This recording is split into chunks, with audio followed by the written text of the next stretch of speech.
Welcome to the Dropping Gems con Muchos Colores podcast. I am your host, Arely Lagunas. This is an audio community where we own and share our stories as trailblazer moms, crafting a unique and meaningful work lifestyle, leading with passion, breaking barriers, and chasing bold dreams on our own terms. Celebrating our Latina motherhood voices to bring you genuine insights of the highs, the lows, and in-betweens of working moms from a first-gen Latina lens. We don't have to travel this journey alone. Let's get started. Welcome back to Dropping Gems for Muchos Colores podcast. Today, I am honored to sit down with an incredible woman who is transforming not only her life, but the lives through her work and her mission and her story. Rocio Sisco is a life coach and transformational mentor at Jefa Life. As a mom and wife, she draws from extensive experience and deep understanding of human behavior to help women be la jefa of their life and family. She specializes in helping clients navigate transitions, overcome obstacles, and achieve their goals with confidence. Whether it's improving relationships, cultivating personal growth, or enhancing career, Rocio has a holistic approach to coaching, which provides the tools and support necessary to transform aspirations into reality. Outside of her practice, she hosts La Jefa Experience podcast, and she's passionate about wellness as an advocate. As a first-generation eldest daughter, Rocio understands the importance that generational stories and beliefs have on our lives, and she has made it her mission to empower modern Latina moms in connecting to themselves in every stage of motherhood and change the trajectory of their family forever. Welcome, Rocio. Thank you so much for being here. Bienvenida. Thank you so much, Arely, for having me. I'm very honored. Thank you. And, based on what I just shared with the audience, I'm really excited to be here, not only because I have you here, but because these topics are very important, especially for our Latina motherhood community. And I want to start off with talking about the generational stories and beliefs and, breaking these cycles that a lot of times as Latina moms, we endure and we witness that as stories that we go through. So if you don't mind sharing with me, what generational stories or beliefs did you feel called to break them? And how did you begin rewriting your own narrative as la jefa of your life? Yes, thank you. So I mean, I don't even know where to begin, but I will try with a belief that I am currently working on. That's very, very active for me right now. I just found out I'm going to be a mom for the third time. For the third time. Congratulations! Thank you so much. I'm almost 14 weeks, so this weekend I'll be 14 weeks. And that is one story that I'm navigating through right now. It's just, how am I going to do this? How am I going to do this? The fear. I've had to break a lot of fear beliefs, and these beliefs that don't serve us are normally fear based. So, yeah, that was the instant reaction that I got of just like fear. Oh my gosh, how is this going to transform me? The unknown. And for me, I've as a from a very young age have had a fear of not being authentic to myself. I can't explain it to you, Arely, but it's been a natural thing for me to constantly like check in with myself, what feels good, what doesn't feel good. And I think that was one of the beliefs that I had, that, as a mom of three, I'm going to lose myself. Okay. Like my identity of I'm not going to have time. It's already hard with two, those beliefs started creeping in for me when we first found out. And one of the first things that I do is take a step back, take a breath, and take a couple breaths and just really get rooted in my breath. Because what happens when we start creating these beliefs and they come up for us initially is we lose the breath, and the breath gets so high up in our chest and we're just not breathing. We're holding our breath. We're getting anxious, and that's typically what leads to anxiety is Hmm. not being able to control our breath and regulate the nervous system, right? So um, that's one that has recently been creeping up for me, and I'm actively journaling on it, meditating on it, talking to my partner about it, um, so that I can get his support with that as well. Yes, I want to take a pause there because you unpack so many emotions that mothers go through. I can relate in many ways because I'm a mom of three as well. Mhm, mhm, And my two youngest one are very close in age. They are what we call Irish twins, right? They were born the same mhm, year.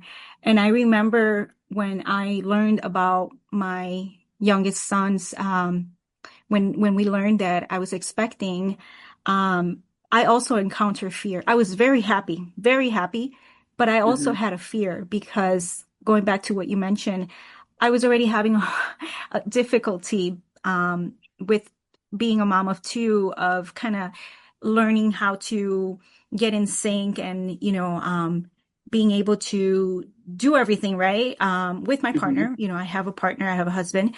And even with his help, I was already feeling um, Overwhelmed, I'm unbalanced. sure. Yeah. Exactly.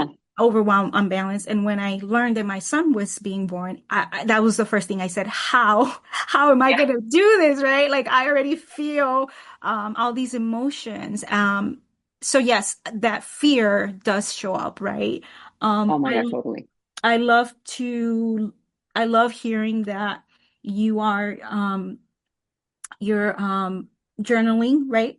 Is that what you mentioned? Hmm. Hmm. And I think that's really important to talk about because I feel that fear grows in silence, right? Like if we Oh, don't yes. talk about these emotions, whatever that means, right? Whether it's journaling, whether it's meditating, whether it's talking through it with your partner or someone else, the more we recognize that and talk about it, the better outcome, Hmm. right? And I Oh, yeah. think, right? And looking back at 10 years ago when I learned that I was pregnant for the third time, I wish I knew more about this because I Oh, didn't, yeah. right? I didn't. So Yeah. thank you for sharing that emotion of fear because I think that it's something that naturally we tend to have, but then also talking about how are you coping with the fear because I'm sure that in the midst of the fear, you're beyond thrilled, right? About Oh, this yeah. precious life. And that's exactly how I felt. Absolutely. I mean, having a child is such a blessing and a miracle. What our bodies do, I'm in awe of myself every time that I'm pregnant. I mean, Mhm. I'm one of the few, I mean, rarity of people that will tell you that I enjoy being pregnant. I feel so powerful. I feel so like alive because I have this human in me and what it's Mhm. doing and my capabilities of just growing that person is it's just I'm beyond. It's just Yes, getting over that initial fear of the unknown because that's what it's rooted in. Like exactly. it's just fear of the unknown. And I think for myself, I've done a lot of work to be able to trust myself. I've put in a lot of time to keep promises to myself to get me over these times, so that I know I've got this. Whatever it is, I've got this. That is very powerful for you to do, and I'm glad that that is something that you can use as a way to navigate these changes that are going through. And the other part that I felt it was very important is talking about, the identity, right? The identity Hmm. as a mom. And I feel many of us have this thought process, right? About how can I um how can I continue to use my time, my energy, to meet the needs of my children and at the same time still take care of myself, still Hmm. pursue, what I want to do. That's definitely something that I feel that most of us go through, kind of analyzing our identity and our capacity. Um, what has helped you with that? I know we talked about um journaling and, kind of like you Hmm. were saying, you're doing all this work. Anything else you want to share with that?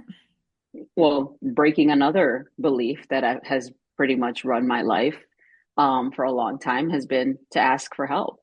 Mm-hmm. And that is still very prominent in today. Like what I often tell my clients and what I want people to understand is that these beliefs won't necessarily go away. They're not going to go away.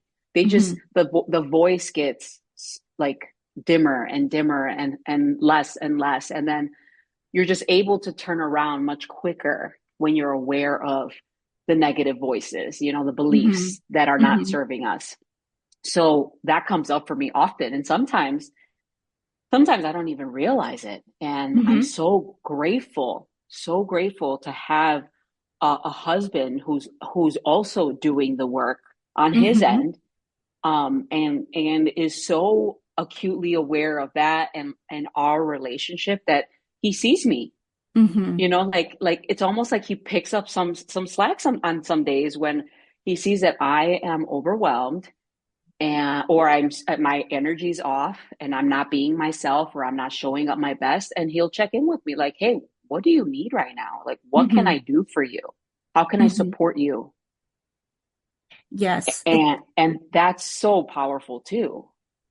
Yes. I think I definitely believe that when we have, that support, right? We have that Yeah. support, whether it's through a partner or, at home or, maybe someone in the community, like a neighbor or a parent or sibling or someone that can help you. It definitely helps, to identify like who is your village, right? Who Yeah. can help you during this time. And you are absolutely correct. The whole helping part is something that we just have to learn to ask because I know even for me, right? And I am first generation. I am not the oldest, right? But I am Hmm. the youngest daughter. I have I come from a family of four children. So I'm the Yeah. youngest daughter, but the helping, obviously there's more to that, right? Why we hesitate to get help. One of the things I want to share that really has helped me is taking it like baby steps. And one thing I Hmm. haven't shared with our podcast, which I will be doing a solo episode just to talk about the baby steps that I've been taking to ask for help. But one of the things Hmm. that may seem very practical, but it really made sense for me, is I started with getting a monthly cleaning support. So Ooh, so big. once a month, I have a fantastic cleaning lady that comes. And Hmm. I remember even in the beginning when I started doing that, and this is the second year, right? Now Hmm. it's 2 years Hmm. that I've been doing that. I remember in the beginning, my husband said, "We don't have money for that." And Hmm. said, I said, "Really?" Because it also comes right from all these beliefs that our Latino culture has, right? And Totally. I said, "Really?" I said, "You know what? Let's look at how much we spent at restaurants, right?" Yes. Good for you. And Yes. then, yes, we were able to see if we just stay in 2 days, like let's say we go to a restaurant twice in a month, an example. Hmm. If we Hmm. take those restaurant outings and eat in, we can definitely pay for it. Oh yeah. And tell me why, after 3 months of the person coming to help us, he's the one that's like, "When is she coming? When is she coming?" I Hmm. was like, "Hey, I thought we couldn't afford her." Yeah. 100%. Yeah. So, and for me, it's so important. I mean, there was a time where I had some changes in my business in HR consulting, and there was a time where last year where my income went pretty down. And I Hmm. was thinking, I was like, oh, maybe that month I shouldn't, maybe I'm just trying to budget more for other expenses that are coming.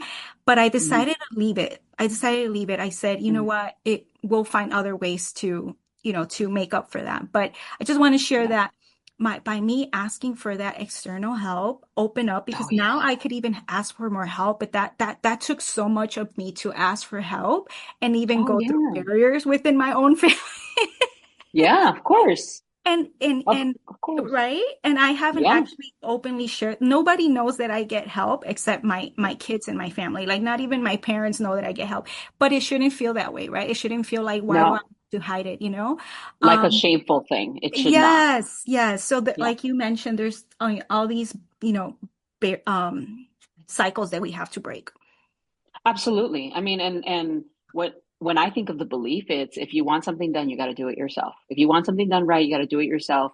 Don't ask people for help because then you'll owe them, they'll owe you, or you'll owe them something. They'll have something on you. Like that's what runs in my head initially. And those are all things that my mom used to say. Hmm. Like my mom used to say those things out and they stuck with me. And now that's in the background and I'm actively working on that too. Hmm. And like I said, I'm so grateful for my husband because he really, I mean, he's helped me create such an abundant mindset where, if it's not how are we save like you guys did, how are we saving or how can we save to do this thing that we can outsource to give us more time, more energy? It's how can we make more money Hmm. to do this thing? Like where are the opportunities, you know? Exactly. So I so am on board with that and good for you, Arely. Good for you. Yeah, That's thank awesome. you. Thank you so much. Thank you. Yeah. Was there a specific experience that sparked your awakening and shift in mindset? Yes. That was the my parents' divorce. So my Mhm. parents got divorced when I was about 14 years old. And um my father is an alcoholic. He dealt with alcoholism for the majority of his life. He's still dealing with alcoholism. Thankfully, he's right now clean, but that's something that sparks up for him often. So as the eldest daughter and now a four, because at the time it was just two of us. But as the eldest daughter, I took on a lot of stress and worry at that time because my mom moved out and it was pretty much me running the me running the house as a 14-year-old, who did not feel safe with my father and his, you know, his drinking. I was not feeling at all um, like I could be safe in that house. So I took it upon myself to just really step into that role of taking care of my younger brother, who's 2 years younger than me, um, and taking care of my dad really because my dad's Spanish speaking only. He still does not speak English. So anything that had to do with appointments or medical or he would go into rehabilitation centers in and out. I mean, I dealt with everything. So Mhm. that was really the catalyst that made me start looking at, is this it? Is this it? Is this really like my life? Am I happy with it? I was a very introspective, big feeling child, and I had tons of diaries. I mean, I've been journaling since I was 9, maybe 8 years old. But at the time we called them diaries, so I would just go in my room and just journal to myself or write in my diary. And I would ask those questions, is this it? Is this what I really want to be doing? Um, what's going to make me happy? Am I happy? And I think at that time, um, I really started taking on those stresses of being an adult when I wasn't ready to be an adult. Mhm. So I gained a bunch of weight. I started drinking. When I was able to start drinking, I started drinking, I started smoking. And over years of doing that and just having all those stresses, I gained so much weight. I got to be almost 200, over 200 pounds. Okay. So that is, at that time was when this whole thing just kind of like blew up in my face. And I was like, oh my God, is this what my life is going to be like? I'm not healthy. I don't like the way I look. I remember looking in the mirror or looking at a picture, actually. It was a picture. I hadn't realized how big I had gotten until I saw myself in a picture and I was like, oh my God, I don't recognize myself. Mhm. And it hit me like a ton of bricks. And I swear to you, the very next day I was like, I'm going to the gym. And I just started, I don't know what got into me. I can't explain it. It was just an urge, like a really big urge and pull of like, go do something about this. So I changed up my nutrition was the first thing. I started going to the gym. I didn't know what the heck I was doing. I would just it was a lot of running, to be honest with you. A lot of running. But I think what really, really made a difference was the nutrition. I'm positive of it. Mhm. Mhm. So yeah, that was Yes. it. My parents' divorce. Yeah. Thank you for sharing that. Thank you for sharing that with us and with the audience. When I met you in person, I know we went on on a coffee date, Hmm. and um, I was I connected with you right away because, as I share with you, I also grew up with a parent who struggled with alcoholism, my dad as well. And I understand how those experiences shape us, especially as kids. And Yeah, so I admire, the resilience from you, right? And from individuals that go through some of these experiences. Um, yeah, And then, also, going back to the community, right? Because we know that alcoholism doesn't just affect the person, it affects the family. yeah. So having like a community, right? It's so important going Hmm. through the process. And for me, it's really important to see someone like you, right? Um, going healing and thriving in spaces. And not only that, but then helping others, right? Helping others. I think that's beautiful. Thank you. Um, as far as like the work that you do, what do you feel has been the biggest mindset blocks that you had to overcome, and how do you continue to work through that today and help others? As far as like helping my clients, like what kind of mindset blocks do Yes. would I overcome? Yes. I think that I think that sometimes the imposter syndrome comes up, where I'm like, who the hell am I to be helping, Hmm. these people?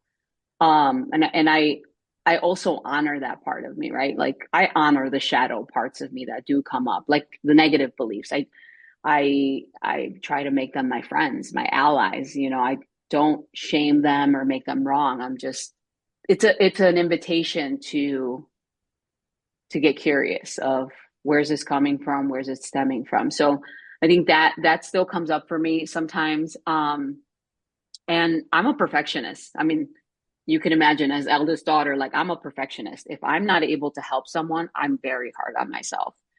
Um, so those beliefs, or those things do come up. Not often, but they do come up. And those are the two that I can think of just like feeling like a failure or being an imposter. But then, I mean, I'm very into astrology. And have you ever heard of human design?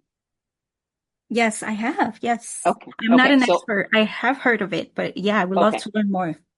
I love all of that stuff. So, Mhm. I actually just had a human design reading with an expert last week, and one of the things she told me was very, very validating of like, You're meant to be here to enjoy life, live it, experience it, and share your experiences by helping other people. Mm-hmm. Um, and that was so validating for me because I'm like, really? Because that's how I feel. But I've been shaming myself Uh-huh. for like, is life too easy right now? Like I'm Mm-hmm. constantly looking for the obstacle to overcome because that's what I'm so used to, Mm-hmm. but life should feel easy, and life can flow with ease and grace. So I'm sitting in that right now of my life flowing with ease and grace. And it's not to say that things don't get hard. Of course things get hard. I mean, all the time. Um, or often, like those things are inevitable, but it's the way that we approach them and how, the perspective and the mindset, like you said, of, being, for me, it's being rooted in gratitude that gets me over that hump of, okay, look at the evidence of, are are you helping people? Yes. Have you helped people? Yes. So is it true that you're not meant to help people, or you're not qualified to help people? No, it's not true. Mm-hmm. And I'm not perfect. I'm a human being. So, you Yes. know, if if I can't help you with something, I'm sure I'm sure as hell going to find a way, or someone else that can help you, because the point is for you to get the help, or for you to, find a solution to your problem. Mm-hmm. So Yes. that's really what I try to remind myself of. You're human, and you're learning just like everybody else is learning. And guess what? Not everyone is courageous enough to do what I'm doing, or what you're doing, Arely. Or you know what I'm saying? Or people in our positions in our fields, what we're doing. Like, not everyone is courageous to do that. And if everybody could do it, they would, but they don't. Yes, yes, yeah, very powerful what you just said. I love what you said about rooted in gratitude because that's something that I also use. Um, it's been a game changer for me. The Yeah. gratitude. I do it every day. I don't know if I Yes. could ever go without it anymore because it grounds me, especially when I really need it, right? Hmm. And it's so interesting because I am like you. I started journaling before I even knew what journaling was. Yes. So, Diaries. yes. So the diaries, yes, I remember when I moved out of my parents' house and I went like the traditional way where I moved out when I got married. I Yeah. remember going through all my stuff, like packing from my room. I used to share rooms with my sister, but then she got married first, and then I got to experience the room by myself for a couple Nice. years.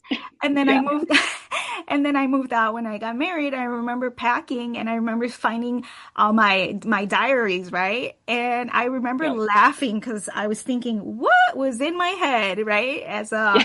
As a I don't know, like 10, 11, 12-year old, right? Yes. But yeah, I was like, well, I'm like, I remember it, I remember writing like daily.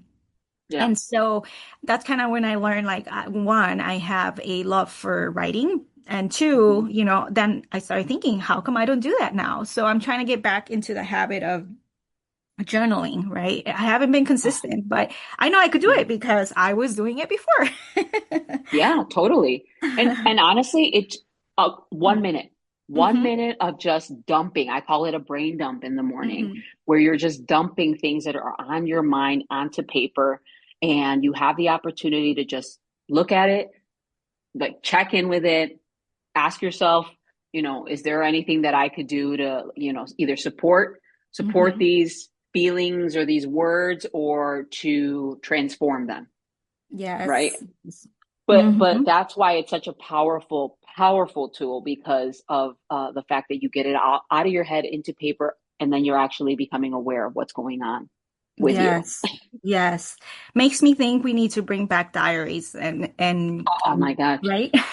I With the really, whenever I go to the stores like Target or like Five Below, I'm still into those little girl like packages with the diaries and the nice little pen. I love those. Yeah. I had Yeah. I had a box full of diaries, and when Mhm. I started moving around, I threw them all out, and I'm so sad that I threw them all out to just, travel lighter because Uh-huh. it was so nice to go back and like see, like you said, what my young self was thinking about at that time.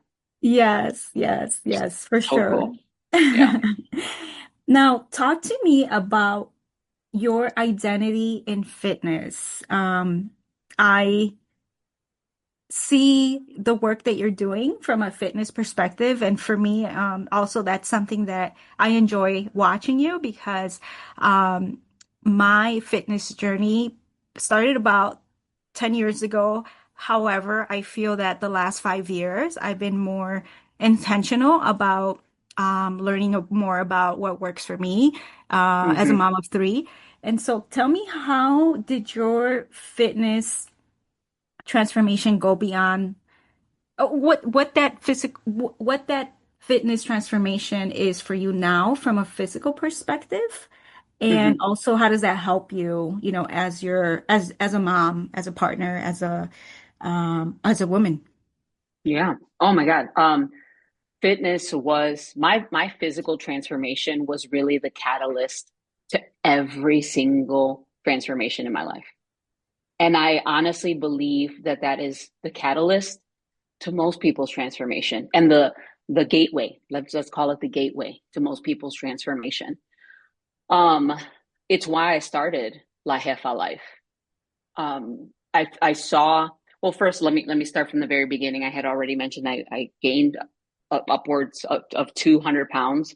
I did a radical transformation, lost 60 pounds right away. So I was like really, I looked skinny. People were so like worried about me. My mom, I would go over there and she'd be like, Mira, no estás comiendo. Ven, ven, ven, te voy a hacer una comida. I'm like, Mom, I don't eat tortillas anymore. My mom did not get it. I stopped eating tortillas. I stopped eating rice, all this stuff. And she was like, I did not have the support at home. And like I said, just the willpower and the strength to overcome all of that.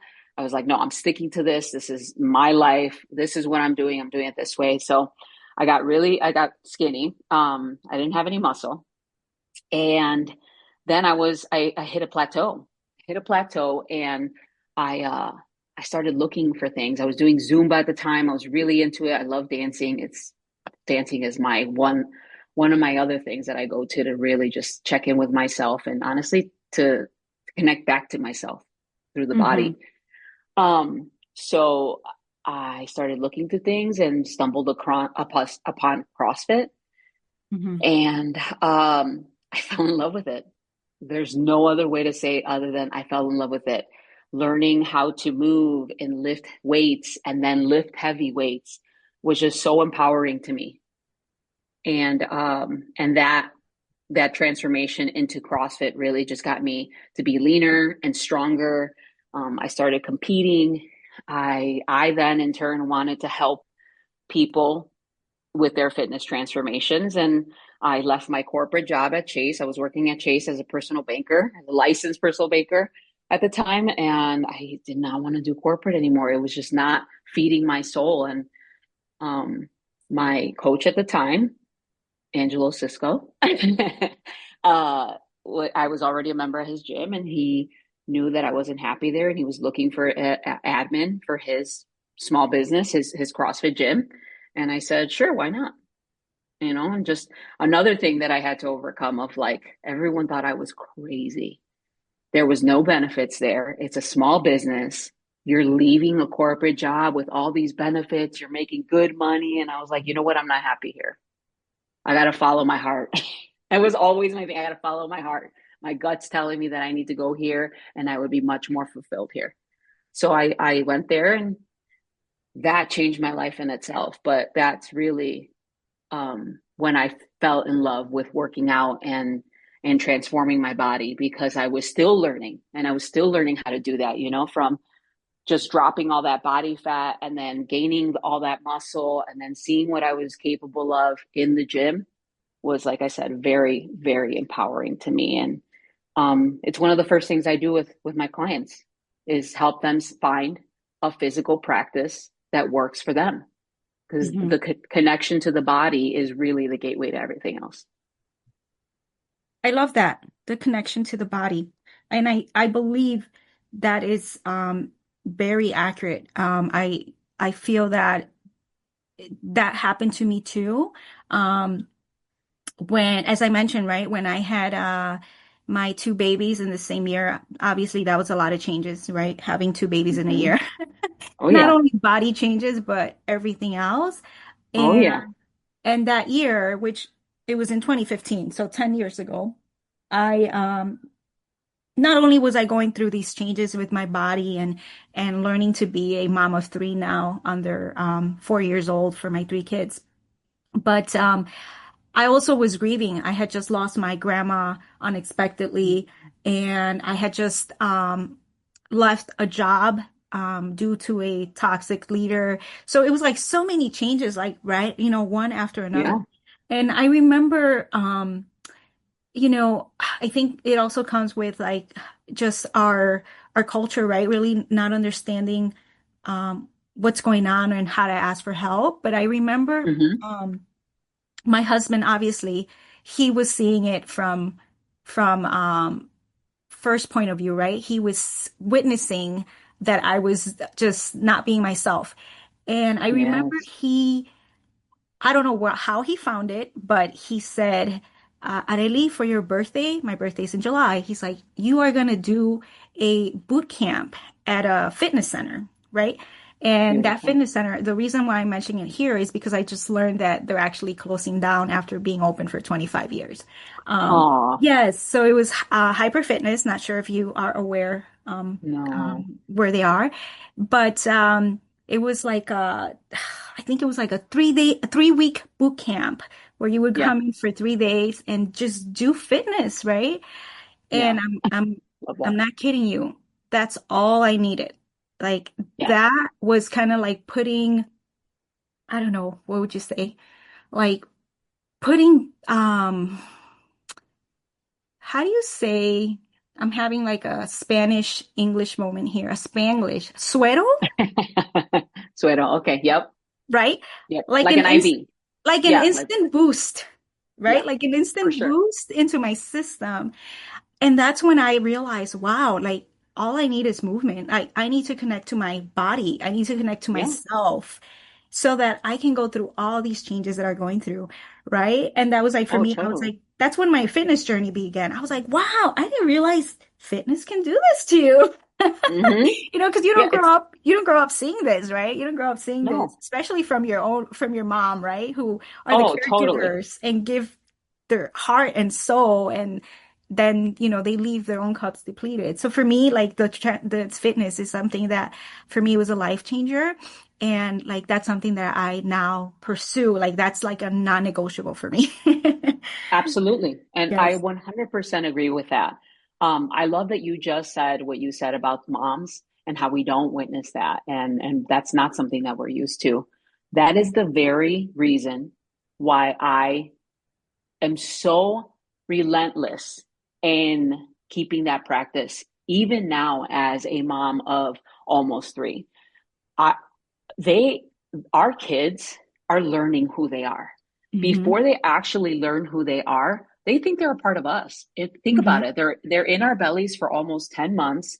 When they are out of our bellies, my daughter's a year and a half. She still thinks she's a part of me. She doesn't understand. She's just getting to understand that. So, like, we're going to be the examples. We are the examples of how they're going to treat and love themselves in life. And if we don't take care of ourselves, they're not going to take care of themselves, and they're going to constantly deplete their cup, and they're going to just model that. Hmm. So that's why I keep that, not only just because it makes me feel good, but also too because my kids get to see me doing that with them. Yes. Like that's something that I've overcome in this last season of my life of, we just got a new house. I don't have the time to go to the gym anymore. Like my daughter's on a sleeping schedule that I keep her on, and I just don't have the luxury of getting up and going to the gym, even though I do have childcare there. Hmm. Um, but I created the gym in my garage because I know I've done that before. I know that it's worked for me. I know that it kept me at my best. And that's what I had to remind myself of. You've done this before. You've got this. Put her down to sleep and go in the garage and do your workout. Do something, Yeah. Yes. Yes. and I've been so blessed that my previous two pregnancies, I've worked out throughout the entire pregnancy. I've had amazing births, which I'm so grateful for. And I'm just such a proponent for staying active during pregnancy. So that's the plan this time around. Again, Yes. Yes. Yes. Yeah. Thank you for sharing, and highlighting that. It definitely is very important, and definitely our culture identity does shape like the journey, but here we are, right? Breaking those cycles and that's just right. being enhancing that, because unfortunately, our parents didn't see it, right? So they just kind of Yeah, repeated that cycle, right? Um, totally. yeah. We So, we get to thrive.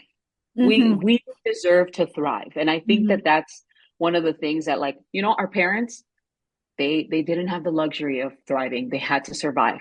Like, we get to Yes, thrive now. And exactly. that's that's what this is all about. That's what this Exactly. is all about. The That's how we advance the culture. That's how we change the family lineage forever. hmm Completely agree. With your journey, I know that, we talked about journaling. What other practices or rituals or anchors guide you to become, the person that you are now and the person that you want to be? Um, is there anything you want to share as far as like rituals or something that works for you, your anchors? Yeah, for sure. Well, In addition to the fitness, of course. yeah, I was just gonna say too, like, fitness really is my going back to home, going back to myself. Um, Once I start feeling like I'm just not connected to myself, I'm like, I got to get back Mhm, in the gym. Have I been to the gym? Have I been there as consistently as mhm, I would like to be? But fitness, the journaling, meditation has been huge for me. I am not the type of person that enjoys just sitting still. mhm, Again, it's another belief that I'm just like, what are you doing? You need to be doing something. You're not being mhm, productive, like. mhm, So with the meditation, I do 5 minutes right now. I don't do any more than that. I don't put any pressure on myself. I sit there, and right now I'm using like an mhm, app that has sound bowls, and sometimes I fall asleep. I just get so deep in meditation, or I need the rest or whatever, I will fall asleep. Most times it just gives me a boost of energy in the morning that I absolutely love to have. And makes me more focused on, mhm, things where I'm not reaching for my phone right away. That's one of the habits that I'm trying to break right now, because I've mhm, just been reaching for my phone first thing in the mhm, morning. But that's another practice that I'm rooted in is, I've been feeling, I know before we got on this podcast, we talked about how heavy the world is feeling right now. And I've been definitely feeling it the last couple days. mhm, So I'm actively doing that, like, right now, of I'm staying off of social media. mhm, mhm, I'm not gonna reach for my phone, because that does not serve me for mhm, what I need to be doing right now with my babies, with my unborn child. Like, I mhm, do not need to be taking on the stresses of the world that I cannot change right this instant. mhm. No, So very, I very think, important. yeah, and I think that that's the most powerful thing that we could do to just anchor us into, this is real life. What we're living Mhm, in this right now, this is real life. What's on this phone is curated, and it's it's curated. That's the best thing and, like, it's not in our control. We don't even know what we're seeing. I'm telling you, this is something that's really actively on my mind right now because of the generations to come. mhm. No, for So, sure. yeah, so that's what's anchoring me right now, is just, staying off of the phone, definitely first thing in the morning, meditation, movement, um, gratitude, Mhm. Yeah. always gratitude above it all, Mhm. no Very matter what. important. Very Yeah. important, especially during these times. You mentioned earlier, right? There was that fear of losing yourself in the process. Um, what do you feel, or how does that look like for you now um, with your priorities and, with the changes that you have coming? How do you imagine yourself balancing that, with your initiatives that you also have in mind? Like what helps you with that? Like what are some things that helps you? Because I think the word balance is it's probably used how do I say this? Like with I I I started reframing balance for me. I started Hmm. reframing it as more of like integration instead of balance. Love And like it. for me, what has helped me is instead of kind of focusing like work-life balance or balance at, using that word balance, I think more of like, what are my non-negotiables? And I feel Hmm. having that like almost like as pillars has helped me to not only prioritize, but also stay focused, right? So Yeah. I'm wondering if you have something similar so that you can go through the changes that are happening for you right now, especially as becoming a mom of three now. Yeah, definitely. I mean, I check in day to day. I agree with you. I don't think balance. I think balance is loosely used. I think that Hmm. it's overused, and Yes. it's like what do they call that? It's one of those words like I'm having a brain fart now. Where like it's just an overly used word that I don't necessarily believe is possible. I Hmm. don't believe it's possible to give, 33.3% to your work, 33.3% to your family, 33 point. I don't think that's possible. Hmm. I think that life flows. Hmm. And I I imagine myself flowing through life of what do I need today? Maybe Hmm. yesterday I was a little bit too involved in my project. I didn't give enough presence to my family. Okay. And how did I feel myself? Did I have the energy to do that project? Like I check in with what things are draining me and what things are giving me life, and then I adjust in those ways of what's lighting me up, how am I feeling, really just checking in with my body of Yes. and then flowing with whatever it is that I need, because that's what we were meant to do with our Hmm. feminine energy. Our feminine energy is so freaking powerful. I wish women really understood how powerful we are. Hmm.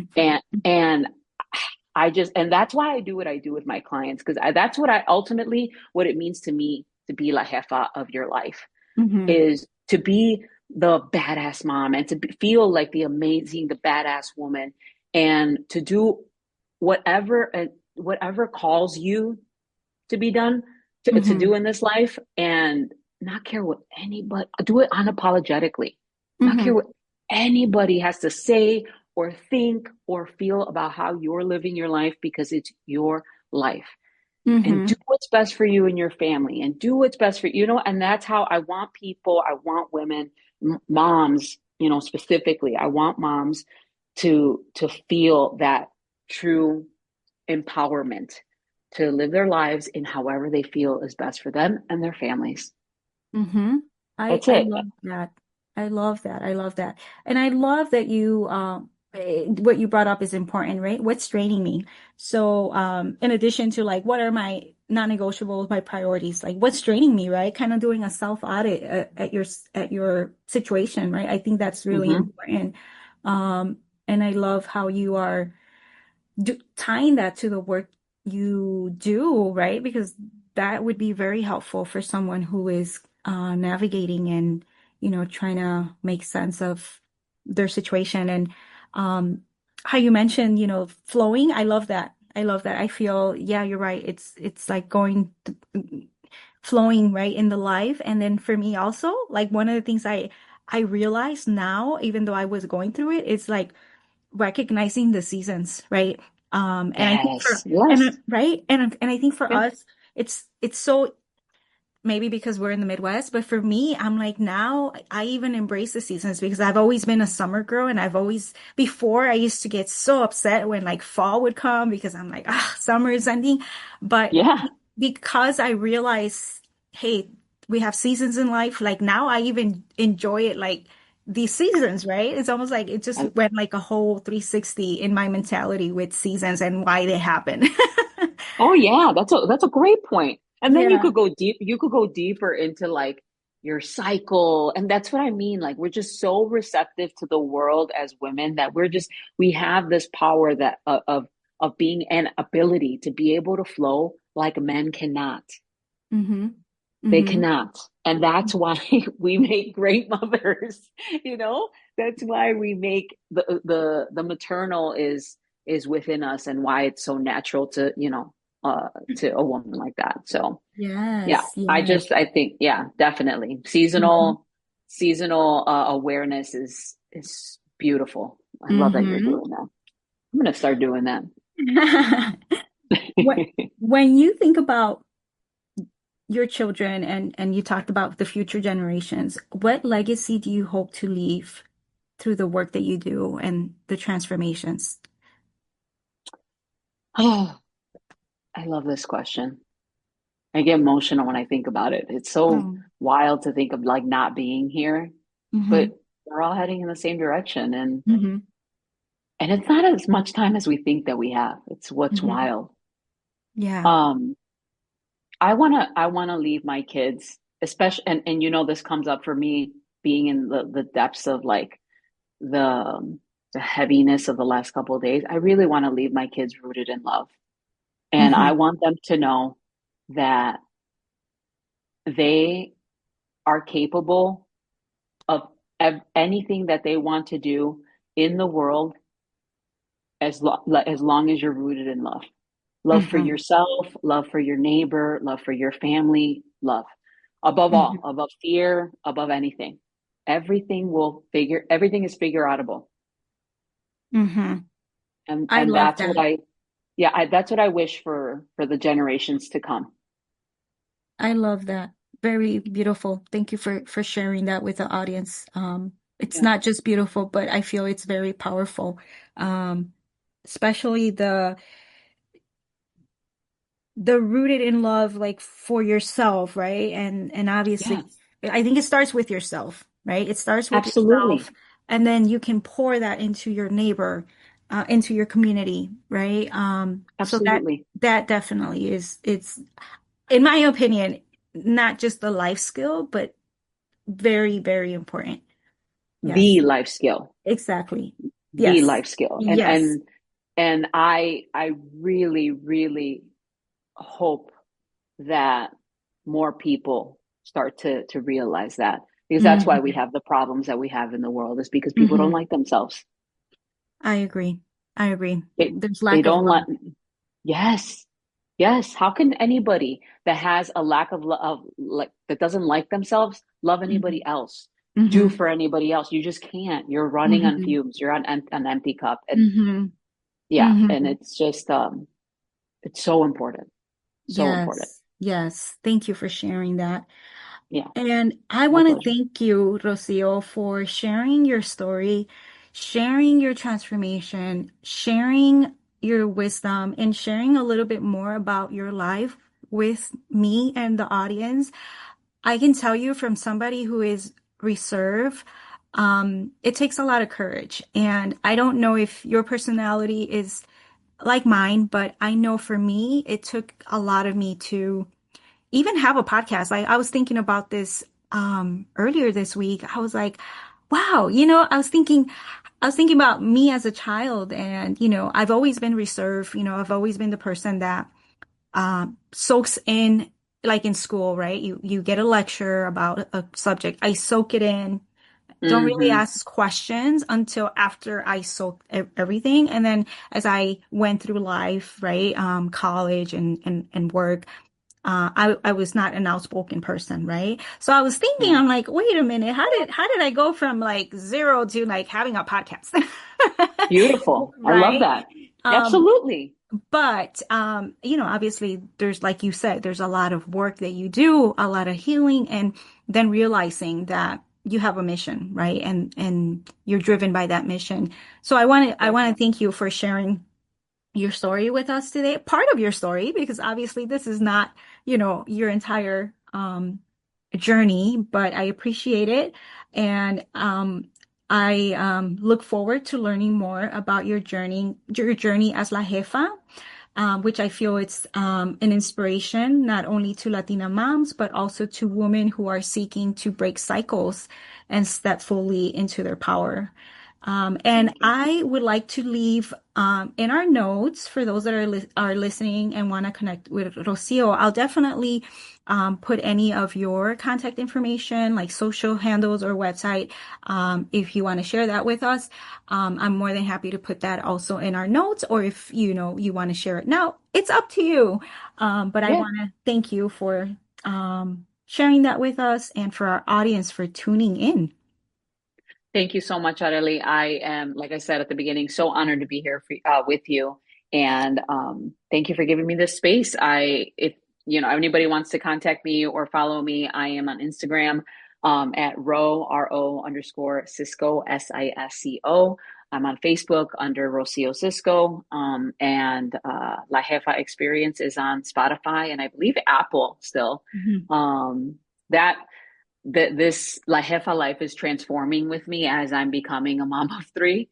And obviously, because I'm in a really deep season of being with a year and a half year old, 1.5 year old, that it's been difficult. But I would love to start the podcast back up. I really enjoy that and talking to people, and I really look forward to hearing people on there and talking to people on there as well. Thank you so much, Thanks for Rocio. listening to the Dropping Thanks, Gems on Arely. Muchos Colores podcast. We have a new episode every month. If you enjoyed today's episode, please take a moment to leave a review and subscribe so you don't miss a beat. Thanks for listening, and we'll catch you next time.